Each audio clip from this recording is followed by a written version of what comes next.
Renting versus buying. Renting versus buying. So, the debate often at times around what it is that we talk about on the internet is how to get rich. How to get rich. And everybody has an opinion on what it is that you should do as far as running up a check and running up a bag.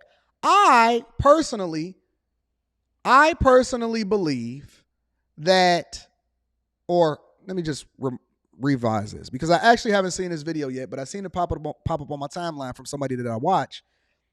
I am the type of person that believes in renting where I live and then leveraging what it is that I own in order to make more money from it. So the properties that I actually own and I'm building, you make money from those. And then the properties that I want to live in, I want to live maintenance free. I want to live, work, and play all in the same area. I like being in the city. I like apartments. I like buildings. I like all of that stuff. I don't like living in houses. I like concierge. I like security. I like being on the high floors. I like views. I like cities. I know everybody got a completely different view of it, right? But I like a different lifestyle, and so I prefer to rent versus live where I buy or purchase. But also on top of that, there are business. Let me see how I want to put this, because I want to be very careful about my words on this live stream. It's a lot of people watching. We've got about 2,000 people watching on multiple different platforms. There are benefits financially that comes along with renting that a lot of people that buy can't really leverage or exercise. Let's just put it like that. Make sure you tap into the Patreon. Link is in the description as well as pinned to the top of the chat. All right. But it's a video that's going that I seen pop up on my timeline today. And the video was basically rich people walking around and asking rich people why they prefer to rent versus buying. I have not seen this video yet. I want to review it with you guys. I am going to drop the link in the chat for you guys to be able to come up here. You do not have to be on camera if you don't want to, but if you have any disagreement with me whatsoever, you are more than welcome to be able to come on the platform. Make sure you hit a like for the YouTube algorithm. Make sure you hit a like for the Facebook algorithm. Subscribe to the channel and turn on your notifications. Let's get it rocking. Hey guys, so in today's video, we'll be asking renters why they don't just buy a house. Now, personally, I rent 2 different apartments, one as a primary residence and one also as an office. So I have my reasons for renting, but So he himself, and he's a really big YouTuber. I think he has like 750,000. His name is Charlie Chang. Oh, he got 1 million. So he got over 1 million subscribers. He does really well on YouTube, and he rents 2 different apartments. One where he lives and then one where he uses as an office. And I'm assuming that he writes that off as a business expense. But he's going to be going around and asking other people that have means and resources why they rent versus buy. really curious to hear what other people have to say. So we'll be asking questions like, how much rent do you pay? Do you feel like you're throwing away your money by not building equity? And what do you actually do for work? Since, these apartments, they're really expensive. So I'm curious to see how people actually make their money. In this video, I'll be bringing along OnePlus's latest foldable phone, and I'll be testing it out and giving you guys my thoughts on it. So let's get started. That's an advertisement. I just want to say I've seen your videos before in the past. Let's make it happen. Awesome. So what's your name, age, and what do you do for a living? My name is Kevin Lee. I am 21 and I do e-commerce. That dude do not look 21. He look every bit of 36. For a living. Why do you rent? I lived 21 years in the Bay Area, and this is my first time living in SoCal. So it'd be, a big commitment just, buying a house here. Yeah. So I wanted to have a feel of if I like SoCal, and renting has less of a commitment. How much do you guys pay for rent? We pay about $4,600 a month. Is that too much? Do y'all think that that's too much money? Do you guys think that $4,600 a month is too much? Do you think that $4,600 a month in rent is too much? Let me know in the comments, y'all.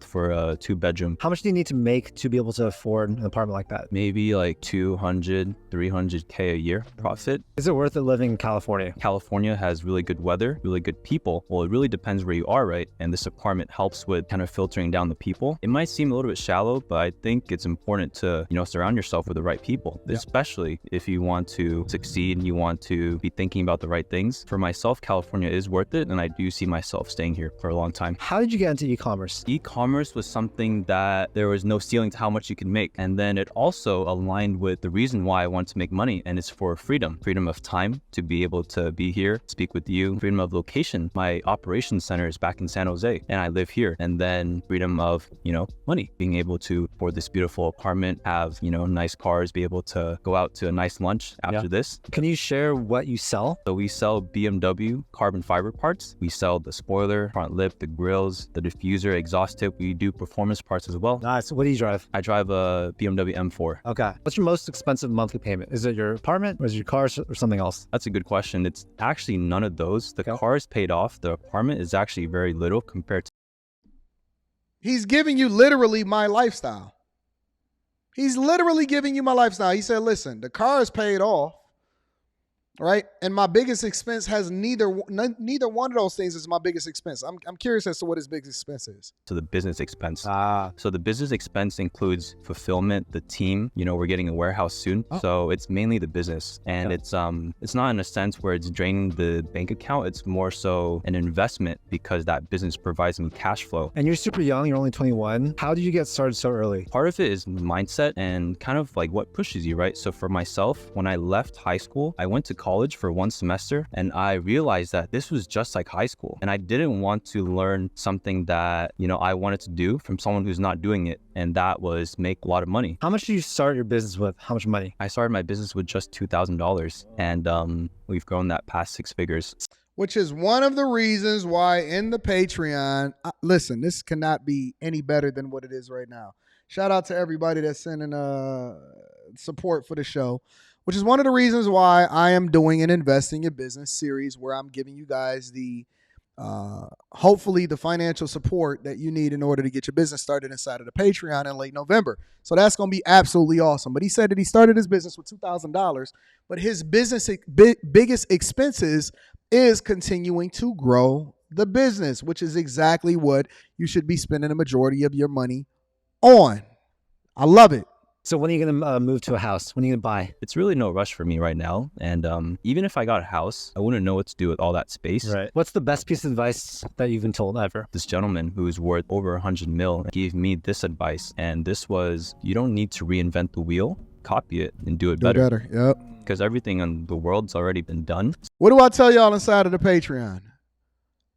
Every time we do a mastermind session, every time we do a coaching call, every time we come together, every time y'all meet me in person, I keep telling y'all 2 things that I tell y'all. People gonna talk about y'all no matter what. Make sure they talk about you and they paying you at the same time. That's number 1.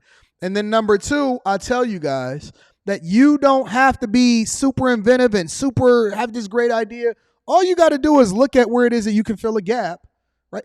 When I started my web development company, my biggest thing was the only reason that I went into software engineering in the first place is because I wanted to do it better than what everybody else is doing as far as e-commerce or whatever, right? I didn't start the web development company because I wanted it to be a web development company. The web development company came as a result of then owning and building the applications that we wound up owning that wound up becoming incredibly profitable much, much earlier in my career, right?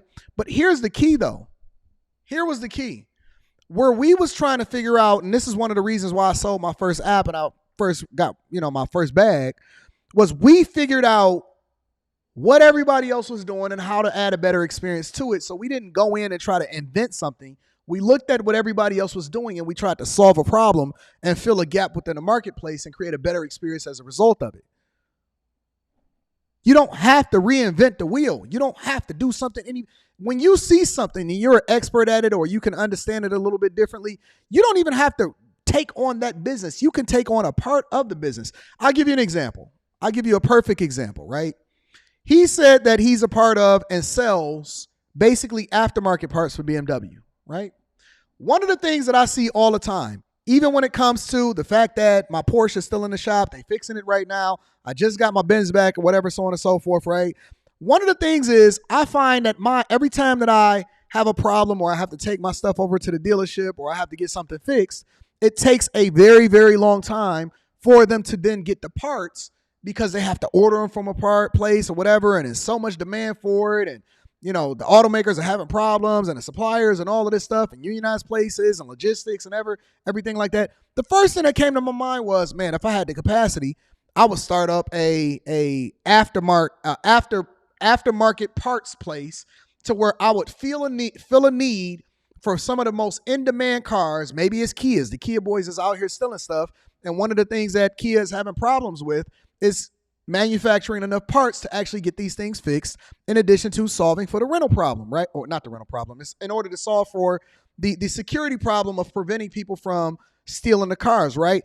In all of those different scenarios, whether you want to invent something from a security perspective or create a better experience, or get into e-commerce as far as allowing for people to be able to order parts faster, cheaper, and being able to manufacture them, or maybe you can go and get a 3D printer and print the parts up yourself, and then go out and start doing this type of stuff, and then figure out how you can market yourself more effectively for people that are looking for the particular part. It's so many different ways to make money.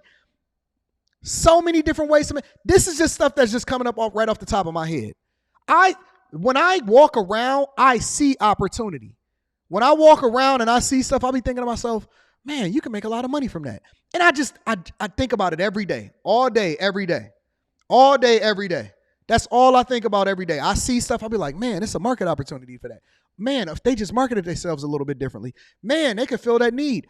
Wow, they ain't gonna have no parts for a month. I wonder how many other owners or whatever is dealing with that. What's the process of 3D printing? Should I 3D print houses?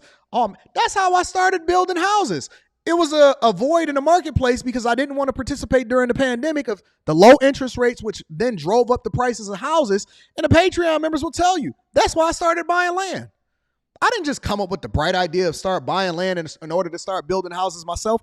I did it because my mindset, and this is why entrepreneurs keep trying to tell y'all all the time, the first thing you need to do is you need to change your mindset. The first thing you need to do is change your mindset. You have to reprogram yourself and unlearn all of the BS.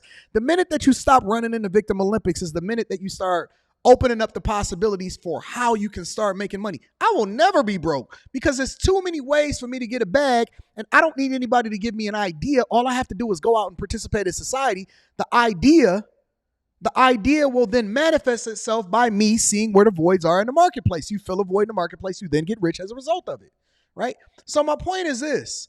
Y'all have to unlearn the BS, stop running in the victim Olympics, and then your opportunities will start to present itself. You will never be broke. You will never be broke, ever. You will never be broke. It's so much money and opportunity for you to then be able to make a bag. It's just money all over the place. It's all around you. I'm sorry. We got to get back to the show. My bad. So you just need to find a model that works, do it, and then improve on it. Thank you so much. So what's your name, age, and what do you do for a living? My name is Janice. I'm 33. I am a... She not quite hitting the wall yet. Shout out to Janice, the luxury store manager. She not quite. Shout out to Charlie Chang for picking the right ones. Janice is in the building. A luxury retail store manager at South Coast Plaza. Why do you rent? Just have to, because in California it's too expensive to buy. Would you mind sharing how much you pay for rent here? $3,400. Okay. Do you ever have plans on buying a house? Oh yeah, I would love to, eventually, but it's too expensive right now. So do you feel like you're throwing away money just by paying for rent? Oh, 100%. Yeah, outrageous to think about sometimes. So then how do you console yourself? Just gotta be patient, I guess. I mean, there's not much else you can do. So it's either just if you want to pay for a comfortable lifestyle, obviously this is really nice here. You could have a roommate or whatever, but gotta give or take and see what's more important to you in life. What are some of the pros of living in a community like this versus buying a house? Obviously the amenities are nice. I'm here at a pool on a Tuesday. Yeah. I think the community we have here is really cool too. Mm-hmm. And this is actually one of the only apartment that I've had where we have a chat with all the residents, and everyone's super cool with each other, help each other out with tools and things like that. Yeah. So yeah, I think it's really cool to live here. Who would you say is the right person to rent a place like this? Definitely young business professional, especially with the location that we're at. I know there are families here, but I think it's mostly people. Let me drop the link in the chat for y'all to be able to come what on the advice would you platform. give people who want Only to if be y'all able to disagree afford with me. living in a nice spot like this? Just gotta be patient. I mean, I used to have a roommate too, Hey, shoot your shot, Charlie. but just know that one day you'll work your way up to where you want to be, I guess. And yeah, save a little bit of money and it can happen. How much money does someone need to make to be able to comfortably afford living here? I would say if you're doing this alone, definitely over 6 figures. Yeah. But they do check credit scores. Oh yeah, Pretty it's a good credit. strictly. Yeah. What's the best advice you've ever been told in your life? The worst thing you can get is a no. Just keep trying. Good things will come. And what's something that you wish you started doing earlier in your life? Probably like that whole like YouTube, whatever this is going on. Yeah. You know, like I see like obviously like the Gen Z or whatever generation's doing now, and they do what they're passionate about or what they're happy about, and they make a lot. And I just think like I personally, I am like too old to be starting something like that now. And Girl, you I wish I tapped 33. into that earlier. Do you have any final advice for the audience? Just hustle hard and yeah, good things will come. Love that. Thank you so much. So what's your name, age, and what do you do for a living? Christine Jacks, 34. I'm a product manager at a tech startup. Why do you rent and why don't you buy a spot?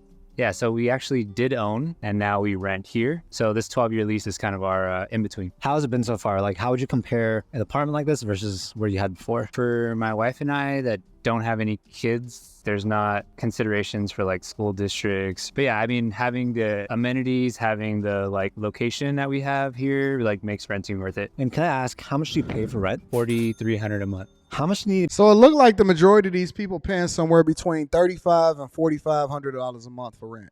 Be able to make I dropped the link in the to chat. It's live pinned to the somewhere top like of the this? chat. For like a unit like For ours, anybody that disagree with me, you're more than welcome to be able to cam up. probably And you don't have to be on camera either. a couple $100,000 a year. How do you invest your money? We do some small investments too, but like stock market right now is kind of brutal. So we actually do more with like high yield savings accounts, things like that. They're a little more stable. What's your 5-year plan? Do you plan to buy again here or? Yeah, I think we're going to end up trying to buy a house as soon as this lease is up. Okay. Yeah, I think like we don't want the housing market to get too far away from us either. Like staying out of the game, I think is tough. I don't think that this man truly understands money. I'm gonna be honest with you. I really don't. I understand what he's saying as far as like a go-between because him and his chick don't even have kids or anything like that. But I don't think that this guy truly understands how money works. He even said a high yield savings account. That's not necessarily gonna help you. A high yield savings account? Come on, man. Stop it.